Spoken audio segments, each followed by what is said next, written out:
أعوذ بالله من الشيطان الرجيم بسم الله الرحمن الرحيم السلام عليكم ورحمة الله وبركاته Muhtaram Müslüman kardeşler. Күрәбез, җәмгыятебез безнең билгеле бер кануннар белән корылган.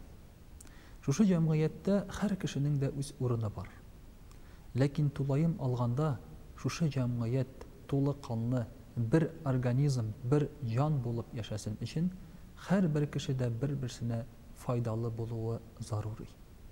Чөнки әгәр дә һәрберсе үзен генә уйласа һәм үзе өчен генә тырышса, әйтик, выживает сильнейший дигән кагыйдә белән яшәсә, ул вакытта җәмгыять алга бара алмый.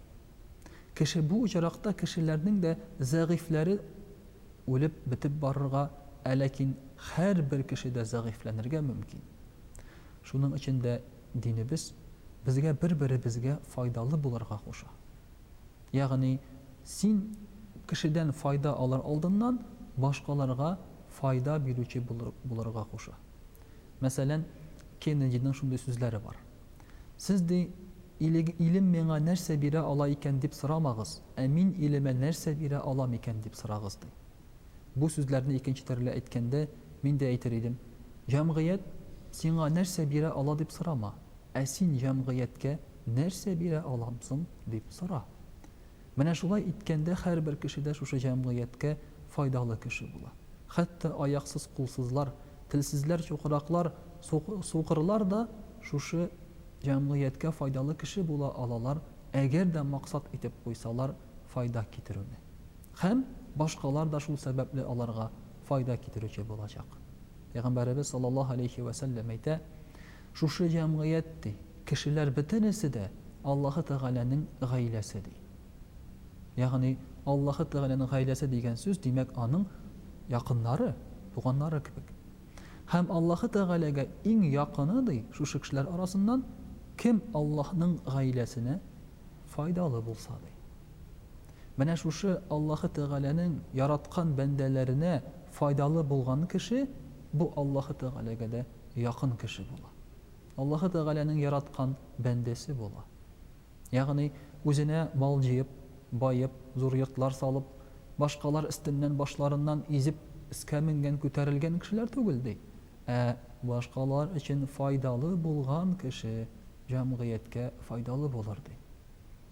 Һәм Аллаһ Тәгаләгә якын аның яраткан бәндәсе булыр ди. Безнең бит кешенең гомумән алганда максатыбыз шул. Аллаһ Тәгаләгә ошау. Аллаһ Тәгалә безне яратсын дип йөрү, яратсын дип яшәү.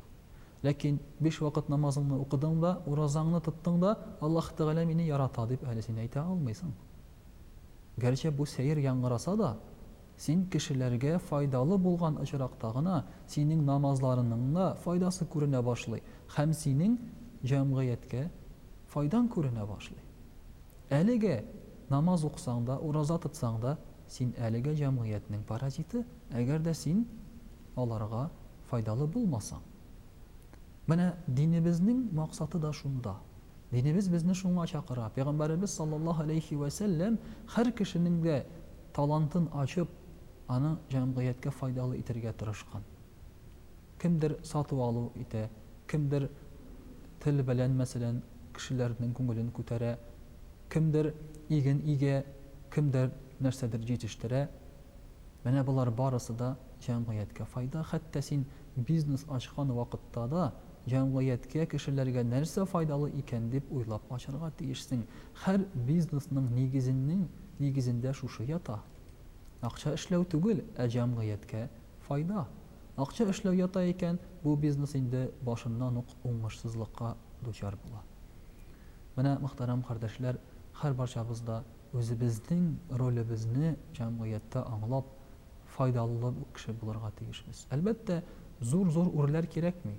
Күршеңгә файдалы бул, хатыныңа файдалы бул, иренгә файдалы бул, балаларыңа файдалы, яхшы әти, әни бул. Я булмаса, туганнарыңны шалтыратып хәлен бел. Син беренче булып сәлам бир.